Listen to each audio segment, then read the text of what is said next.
Your honour, ಧರ್ಮರತ್ನಾಕರ ಸಾಹುಕಾರ ವೀರಯ್ಯನವರ ಮರಣವನ್ನು ಅಸ್ವಾಭಾವಿಕ ಸಾವೆಂದು police ಇಲಾಖೆ ಅನುಮಾನಿಸಿದೆ. ಅದಕ್ಕೆ ತಾಳೆ ಹೊಂದುವಂತೆ ಪೋಸ್ಟ್ ಮಾರ್ಟಂ ರಿಪೋರ್ಟ್ ಪ್ರಕಾರ 2 ಬಗೆಯ ವಿಷಪ್ರಯೋಗದಿಂದ ಸಾವು ಸಂಭವಿಸಿದೆ ಎಂದು ತಿಳಿದು ಬಂದಿದೆ. ಆದ್ದರಿಂದ ಇದನ್ನು ಕೊಲೆಯೆಂದೇ ಪರಿಗಣಿಸಬೇಕಾಗಿ ಪ್ರಾರ್ಥನೆ.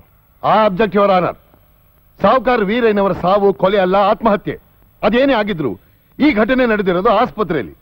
ಆದ್ದರಿಂದ ಆಸ್ಪತ್ರೆ ಸಿಬ್ಬಂದಿಗಳು ಈ ಸಾವಿಗೆ ಜವಾಬ್ದಾರರು. ಅದನ್ನ ಆತ್ಮಹತ್ಯೆ ಅಂತ ಹೇಗೆ ಹೇಳ್ತೀರಿ? ಆಸ್ಪತ್ರೆಯಲ್ಲಿ ಯಾಕೆ ಆತ್ಮಹತ್ಯೆ ಮಾಡ್ಕೊಂಡ್ರು?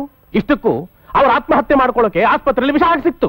ಯುವರ್ ಆನರ್, ನಾನು ಸಾಹುಕಾರ ವೀರಯ್ಯನವರ ಕುಟುಂಬದ ಲಾಯರ್. ಹುಟ್ಟ ಸ್ವಾಭಿಮಾನಿ ಆಗಿದ್ದ ಅವರು ಬ್ರಹ್ಮಚಾರಿಯಾಗಿ ಜೀವನವನ್ನು ಮುಗಿಸ್ತವರು. ಕೊನೆಗಾಲದಲ್ಲಿ ಎಲ್ಲದಕ್ಕೂ ಬೇರೆಯವರನ್ನ ಆಶ್ರಯಿಸೋದು ಅವರಿಗೆ ಇಷ್ಟ ಇರಲಿಲ್ಲ. ಹಾಗೂ ಒಂಟಿಯಾಗಿದ್ದ ಅವರು ತಮ್ಮ ಜೀವನವನ್ನು ಕೊನೆಗಳಿಸ್ಕೋಬೇಕು ಅಂತ ಅಪೇಕ್ಷೆ ಪಟ್ಟಿದ್ದು ಸಹಜವೇ. ಸಾಯೋ ಹಿಂದಿನ ದಿನ ನನ್ನನ್ನು ಕರೆಸಿ ಈ ವಿಲ್ ಬರೆಸಿದ್ರು. ಏನಂತ ಬರೆಸಿದ್ರು? ಈ ವಿಲ್ಲಲ್ಲಿ ತಮ್ಮ ಸಕಲ ಆಸ್ತಿ ಸಂಪತ್ತು ಅವರ ತಮ್ಮನ ಮಗ ಜಯಸಿಂಹನಿಗೆ ಬರಬೇಕು ಅಂತ ಬರೆಸಿದ್ದಾರೆ. ಸುಳ್ಳು. ಈ ವಿಲ್ಲು ಅವ್ರು ಹೇಳಿ ಬರೆಸೋದಕ್ಕೆ ಸಾಧ್ಯವಿಲ್ಲ. ಯಾಕೆಂದ್ರೆ ಧರ್ಮರತ್ನಾಕರ ಅಂತ ಜನಸಾಮಾನ್ಯ ಕರೆಸಿಕೊಳ್ಳೋ ಸಾಹುಕಾರ ವೀರಯ್ಯನವರು ತಮ್ಮ 5 ಕೋಟಿಗೂ ಮೀರಿದ ಆಸ್ತಿಯನ್ನ ಜನಸೇವೆಗೂ ಅಥವಾ ಅನಾಥಾಶ್ರಮಕ್ಕೂ ಬರೆಯದೆ ತಮ್ಮ ತಮ್ಮನ ಮಗನಾದ ಜಯಸಿಂಹನಿಗೆ ಬರೆದಿರೋದ್ರಿಂದ ಇದರಲ್ಲೇನೋ ಮೋಸ ನಡೆದಿದೆ.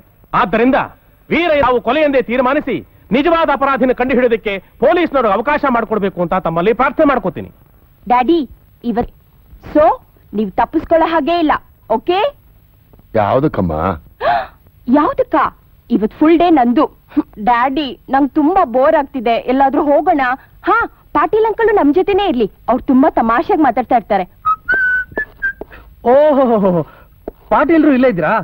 ಸದ್ಯ ನಿಮ್ ಮನೆಗೆ ಹೋಗೋದು ತಪ್ತು. ಡ್ಯಾಡಿ ನಿಮ್ಮಿಬ್ಬರನ್ನು ಅರ್ಜೆಂಟಾಗಿ ಕರ್ಕೊಂಡ್ ಬಾ ಅಂತಂದ್ರು. ಅಲ್ಲಿಗೆ ಹೊರಟಿದೀವಿ. ರೋಹಿಣಿ, ಜಯಸಿಂಹನ್ಗೆ ಕುಡಿಯೋಕೆ ಏನಾದ್ರು ಕೊಡಮ್ಮ.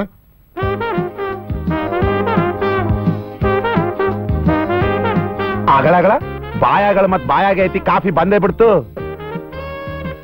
ಕಾಫಿ ತಗೊಳ್ಳಿ.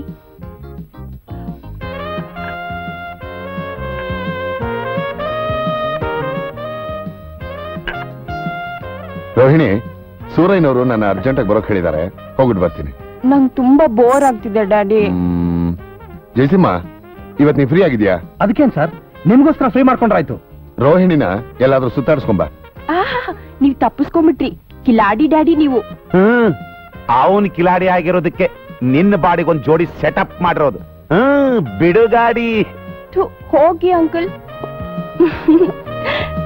ಹೊಸ್ಲತ್ರ ಹೋಗೋದ್ರೊಳಗೆ ಹೆಗಲ ಮೇಲೆ ಕೈ ಪುಟ್ಟಪ್ಪು, ಇನ್ನು ಹೊರಗೆ ಹೋದ್ಮೇಲೆ ಏನೇನಿದೆಯೋ ಸೆಟಪ್.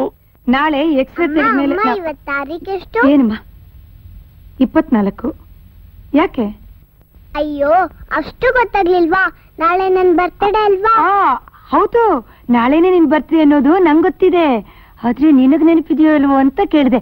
ನಾಳೆ ನಿನ್ ಬರ್ತೀನಾ? ನಮ್ ಹೊಸ ಮನೆಯಲ್ಲಿ ಗ್ರ್ಯಾಂಡ್ ಆಗಿ ಸೆಲೆಬ್ರೇಟ್ ಮಾಡೋಣ. ಹಾಗಾದ್ರೆ ನಿಜವಾಗ್ಲೂ ನನ್ನ ಮನೆ ಕರ್ಕೊಂಡು ಹೋಗ್ತೀಯಮ್ಮ? ಹಾ, ನಿಜವಾಗ್ಲೂ ಕರ್ಕೊಂಡು ಹೋಗ್ತೀನಿ. ಅಲ್ಲಿ ನೋಡು, ನಿಮ್ ಡ್ಯಾಡಿ ಬಂದಿದ್ದಾರೆ, ಅವ್ರ ಹತ್ರ ಆಟ ಆಡ್ತಾರೆ, ನಾನು ಇವ್ರನ್ನ ಮಾತಾಡ್ಸ್ಕೊಂಡ್ ಬರ್ತೀನಿ. ನಂಗ್ ಡ್ಯಾಡಿ ಬೇಡ, ನಾನ್ ನಿನ್ ಜೊತೆಲೇ ಇರ್ತೀನಿ. ಪರವಾಗಿಲ್ವೇ? ನಿಮ್ ಮಗಳ ಹಾಗೆ ಹೆಚ್ಕೊಂಡ್ಬಿಟ್ಟಿದ್ದಾಳೆ. ಹೌದ್, ಮತ್ತೆ ಅವಳು ನನ್ ಮಗಳೇ ಅಲ್ವಾ?